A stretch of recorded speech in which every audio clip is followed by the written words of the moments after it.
indeed honored to be here tonight. It's always a thrill to address an Achimotan forum, because this is the highest recognition that you can get without being a government in power or having enough money to buy favors. Achimotans like to think that they are beyond all that stuff. A very funny thing happened to me on the way here. I got the invitation to come and deliver this talk, maybe 4 or 5 months ago. Ernest, who is an old friend of mine from Achimota days, called and said, "Look, Mr. Mayor, we want you to be our keynote address for a topic on the significance of the creative arts." I was flattered because this is a subject very close to my heart. I've spent the last couple of years very close to the creative arts, and I feel very familiar with it. And when you combine that with Achimota, then you get love brewed in an African pot, or the literary equivalent. I was very excited. So I started to work, not consistently, but intermittently. And whenever I had a little spare time, I would jot down an idea. Gradually, as the months rolled by, I settled down to writing the corpus of the submission.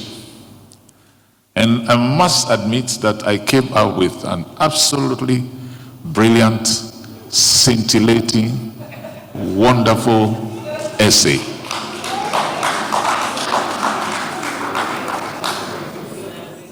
I was extremely self-congratulatory, to the extent that I sent myself, I showed it to my wife and said, "Look, isn't that good?"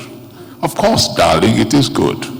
But then she says that to everything, so that doesn't count. Nevertheless, about a week ago, I sent a copy of my brilliant essay to Kwesi Oku, the chairman of this whole function, the one who organizes the Achimota Council. Kwesi called me the next day and said, "Nat," no, he said Uncle Nat. That should have warned me. Whenever he calls me Uncle Nat, it means something bad is going to happen. He said, "Uncle Nat, that was a brilliant paper you sent to me." I said, "Of course, what do you expect?" But he said, "I have bad news." And what's that? "It is the wrong topic."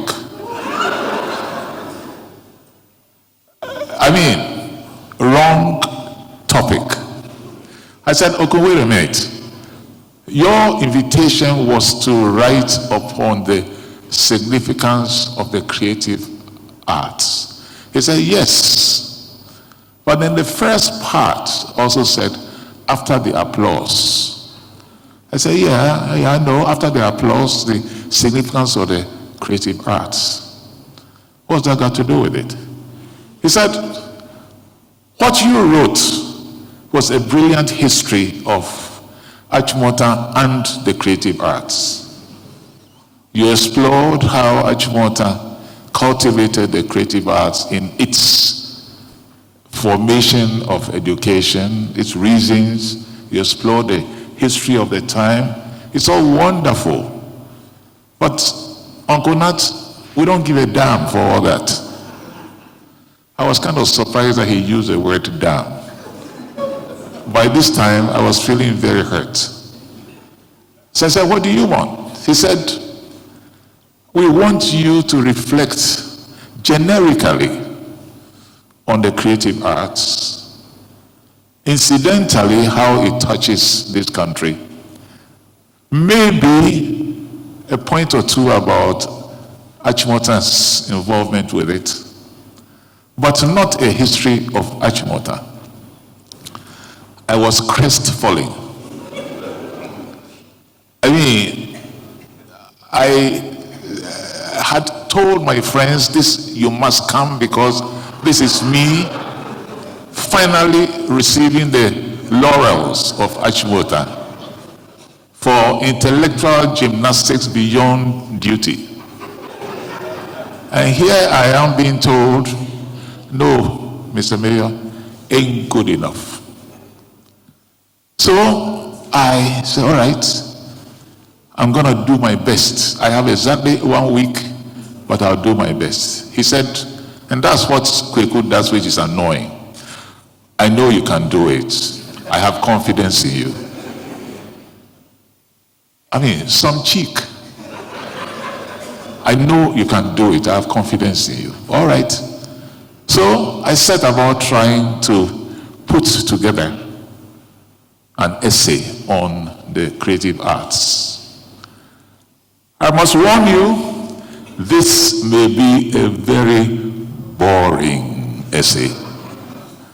Boring because it's not the first one that I had planned. But nevertheless, since you are here and I'm here, and I cannot run out of here without you chasing me, I'm going to deliver it, okay? So that is my preamble.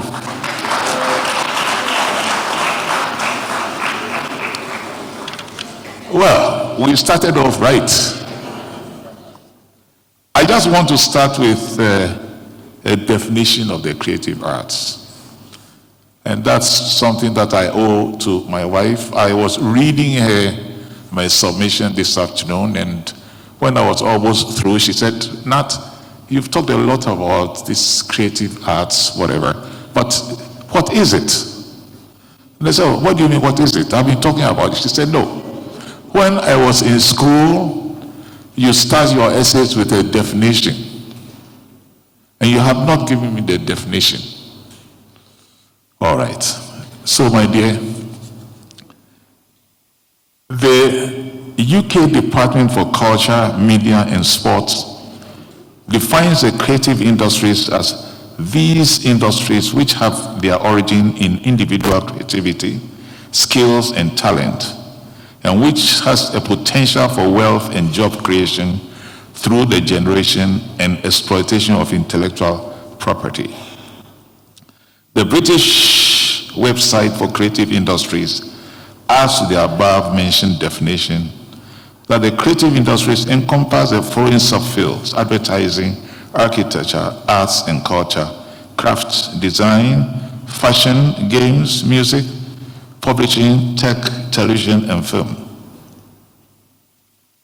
This is all inclusive, and I'm glad that you brought my attention to this, because my niece, who is a filmmaker, and her husband, who is also a filmmaker, are in this audience, and at least when they report this, they will say that I mentioned them graciously.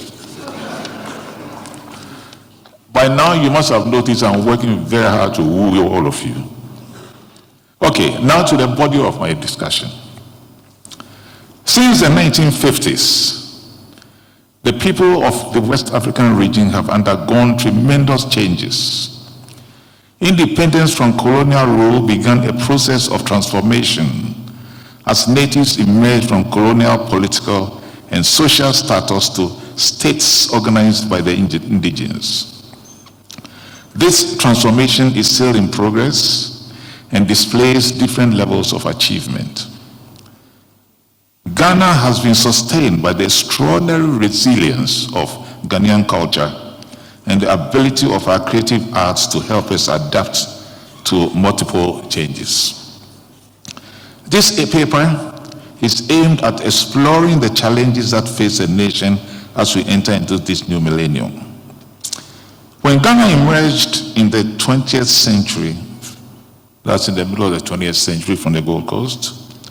We were confronted with how to unite our various people into the common purpose of nationhood. Our creative arts were enrolled in this struggle and managed to create the means to help us find the solutions. In the different domains of the creative arts, men and women emerged to resolve these challenges. In the 1950s, at the time of independence, Ghana used its rich culture to enter into the community of nations. Chiefs and queen mothers and other symbols of traditional authority rose to demonstrate our willingness to use our heritage to grow the nation.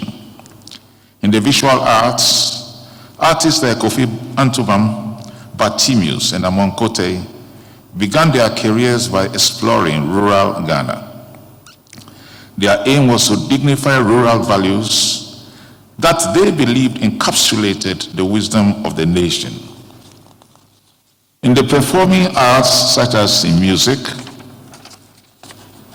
artists like Ifremamo emerged as one of the greatest composers and choral masters produced by the nation.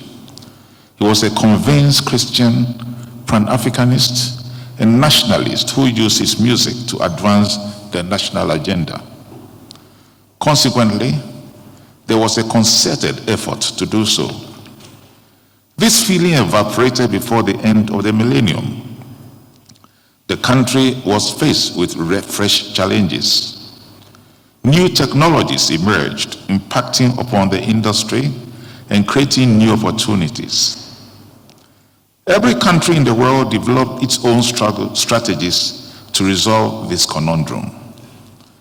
Our nation's main objective in confronting these new challenges is to attempt to develop and strengthen Ghana's creative economy to actively engage in world trade of creative goods and services. The aim is to use our heritage to reduce poverty and to raise the living standards of our people. Challenges facing the creative industry in the 21st century. Ghanaian society is so overwhelmingly rural in scope and attitudes, but changes and advances in the last 60 years have given its people greater access to the cities. Internationally, migration has brought diversity to world cities, and more importantly, movements in technology, especially information technology, has impacted on rural people and brought the traditional values celebrated by the artists of the last century into crisis. The African Union stated in its Nairobi Plan of Action of 2005, quote, "At the same time that, as for many African countries, cultural industries are not yet an important element of their economies, these same African countries have accepted the trend towards more open markets and free trade." And free is in quotation marks. And that is the need to ensure predictability and certainty in the rules-based context. This instantly poses a challenge to their ability to develop domestic cultural policies and imposes an obligation to negotiate trade agreements that recognize cultural diversity and the particular nature of cultural goods and service, end of quote. The radical nature of this idea and the heightened importance of the arts as part of a post-national state was further underscored by Great Britain's recent decision to withdraw from the European Union. The EU referendum campaign was marked by social division, heightened animosity to immigrants, and a bold and unsettling nativist rhetoric. It pitted cosmopolitan art centers against mainly rural or dilapidated industrial regions. It heightened the cultural argument between proponents of a globalized culture that stresses the free flow of people and ideas, and a more traditionalist view that stresses the importance of national sovereignty to control the rate of social change. The impact and contribution of the creative industry to sustainable development and social inclusion is also recognized in many developing countries. In Asia, tailored cross-cutting policies are being put in place to enhance their potential. Nearer home, Nigeria's film industry is now the third largest in the world. It is worth $250 million a year and directly employs nearly 500,000 people. It is fast becoming a significant contributor to the Nigerian economy. In Great Britain, the creative industries in 2013 contributed £76.9 billion to the economy, representing 5% of the GDP, and created over 2.6 million jobs. The sector also earned revenue of £17.3 billion from export of creative goods and services. Ghana, with our rich diversity of cultures and abundant creative talent, have created policies for the creative industries through the Ghana Shared Growth Development Agenda. This is a blueprint for the country to benefit from what is now globally recognized as one of the most dynamic engines for rapid growth and sustainable development. The main objective was to develop and strengthen Ghana's creative economy in ways that would enable the nation to actively engage in the world trade of creative goods and services. A sad reality for most developing countries is the absence of will and capacity to implement government policies. The Creative Industries Plan in the Ghana Poverty Reduction Strategy of 2005 was never implemented. Implementation of the Creative Industries Sector Medium-Term Development Plan under the Ghana Shared Growth and Development Agenda suffered the same fate. A report on the creative arts was conducted by the Institute of Music and Development in August of 2015. This report sought to understand the challenges that face the implementation of the creative sector medium-term strategic plan. The implementation of the plan was believed to have been unsuccessful due to a number of reasons. The study was aimed at identifying these factors and making the necessary recommendations. The report showed the following. There was a feeling of inertia or indifference among practitioners of the creative arts in the ability of the domain to progress and create room for success. 2, the majority of the respondents to the poll identified government's indifference to the sector as one of the reasons for its lack of dynamism.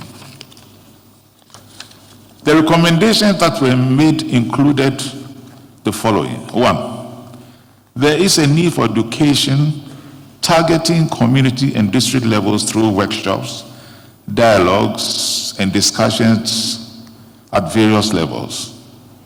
This hopefully will stimulate, generate, and harness interest in the creative arts industry and unearth hidden talents. Also, art should be included in the basic education to overcome the idea of it is not a worthy career to undertake. Quote, it's aimed at convincing individuals that they belong in the creative industry and have an important contribution to make. 2, building or improving the capacity of institutions that have responsibility to pass and implement policies can encourage effective and efficient development and implementations of these policies. 3, some practitioners recommended strong media attention on the sector through various means of recognition.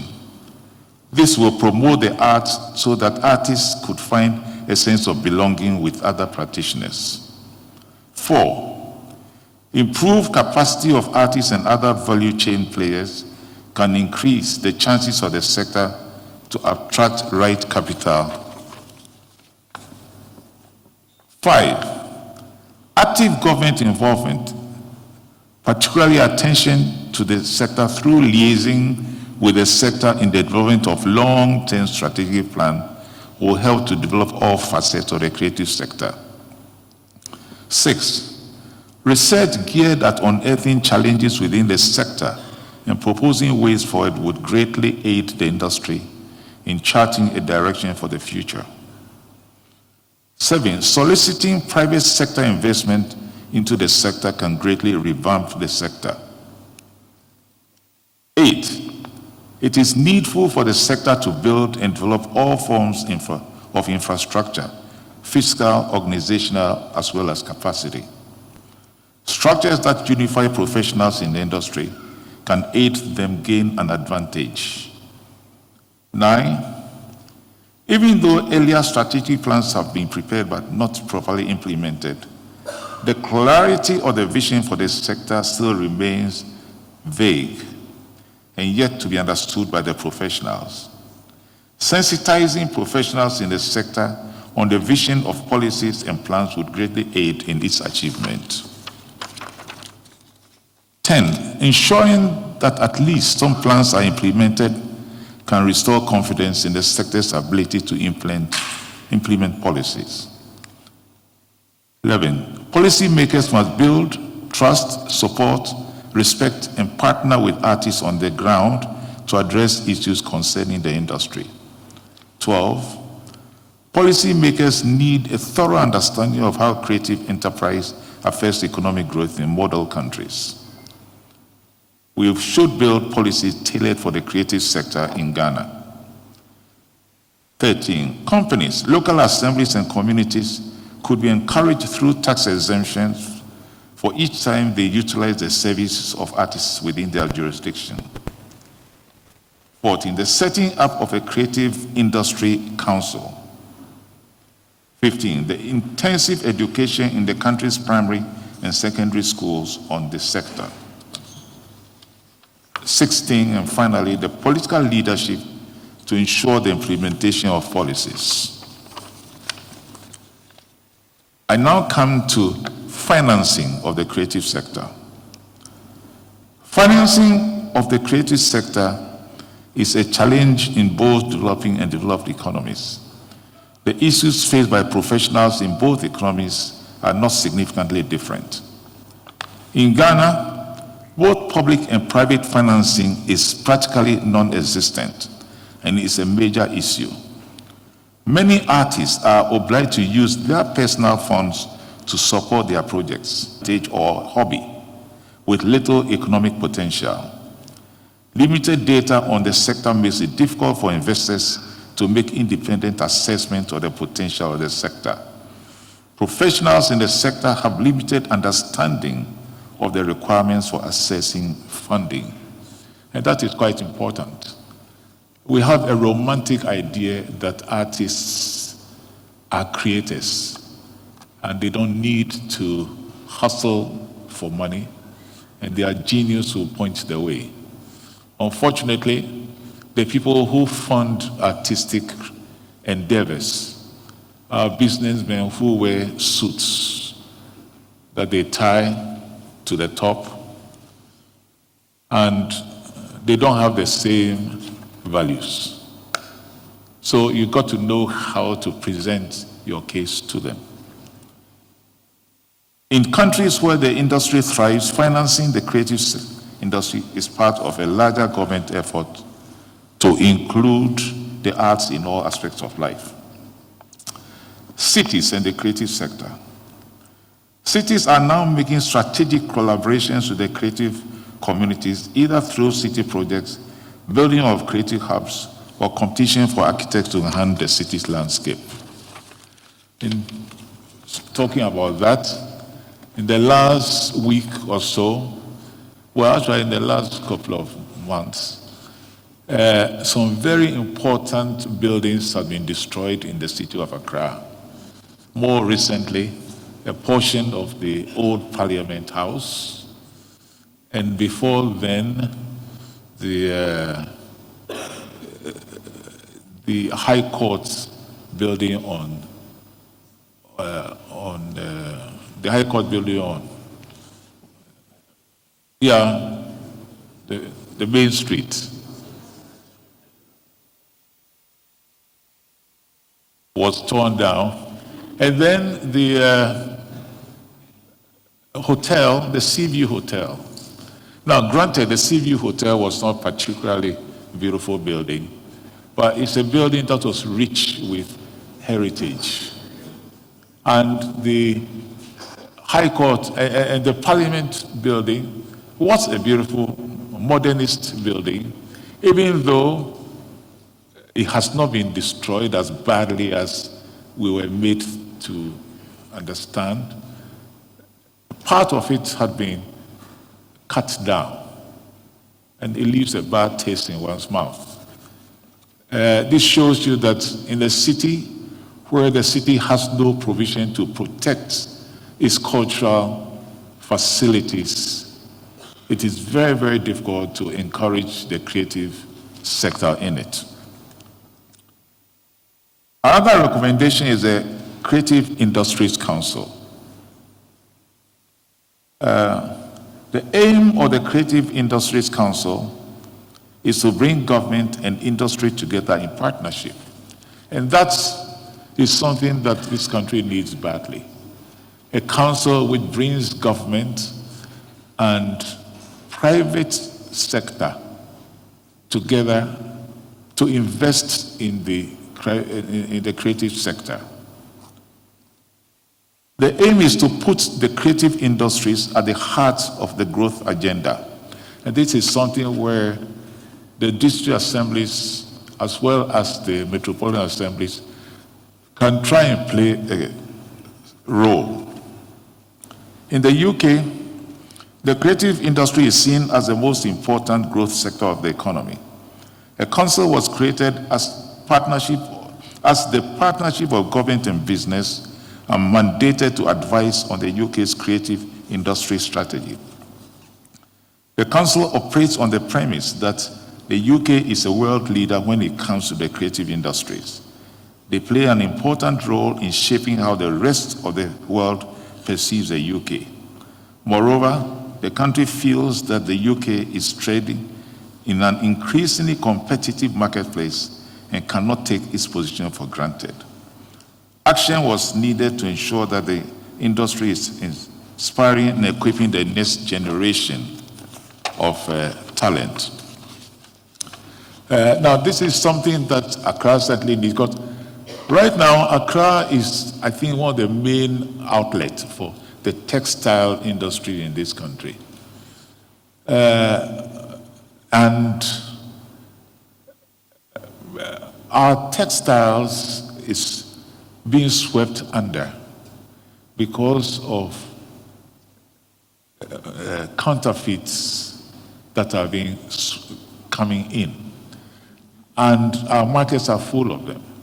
And this is one area where the Accra Metropolitan Assembly and the various district assemblies can help the creative industry to monitor the works of the creative industry to make sure that some kind of protective tariff is implemented to help our industries.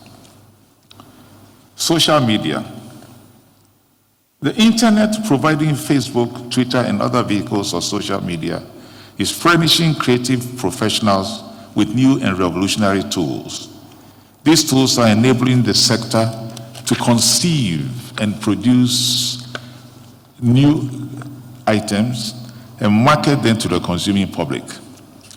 In industrialized worlds like America, Europe, and Asia, this process is far advanced. Africa, with its fast-growing economies and sizable populations of young people, is on the threshold of entering into this brave new world of social media and gaining access to technology. The internet has obliterated centuries-old methods of bringing art to the public. It threatens to change forever the relationship between creators of art and their consuming public. The invention of the phonograph in the latter parts of the 19th century democratized delivery of music. In the 20th century, YouTube has created an even bigger market for the music industry. Symphony halls and dance halls are no longer the only preserve for live music. Theaters and opera halls are still available, but the overwhelming majority of people watch theater or concerts through live streaming on television. Technology has changed the ways we consume art. Today, a telephone is practically all you need to enjoy music, read a book, watch theater, or enjoy the visual arts, even in the remotest villages. Currently, as I speak, Kofi Setoji, one of our preeminent painters, is holding a major art exhibition in virtual space. His latest body of work is available to viewers through an internet portal. I do not believe that art galleries are doomed, but there is definitely now new incredible ways of participating in the creative arts. The state of architecture in Ghana. I want to end this lecture by reflecting over the creative art of architecture. This is the concise shaping of the buildings in the environment and unites all the various creative disciplines in our society. The key issues at looking at architecture today is the way we teach the art in our schools. In Accra and other major Ghanaian cities, it is estimated that less than 15% of the buildings that you see on the streets are designed by architects. The vast majority are designed by draftsmen or built without the benefit of any architectural or engineering drawings. This calls into question who will determine the nature of architecture in Ghana in the 21st century. We can get an indication of what will happen in the 21st century by looking at new development going on in Accra and many major cities around the world. Architecture is becoming a spectator sport for architects to strike heroic poses. It is ironic that in a world dominated by the unfolding energy crisis, so many of our new buildings are defiantly oblivious of the need to conserve energy. How can the needs of the people of Ghana be met and sustained through intelligent design? There is clearly a disconnect between what is being portrayed as the contextual architecture and the environmental concerns of sustainability. That sounds nice. I wrote it early in the morning when my brain was half dead.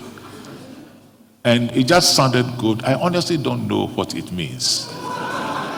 So just take my word for it, okay? Just take my word for it. I'm going to repeat it again so that you know that I didn't know what I was talking about. There's clearly a disconnect between what is being portrayed as the contextual architecture and the environmental concerns of sustainability. I got it. Sustainability must be about us. It should be described in our own words. And it's all about design, which is influenced and shaped by content, identity, and culture. All three should be wrapped around the issues of climate and weather.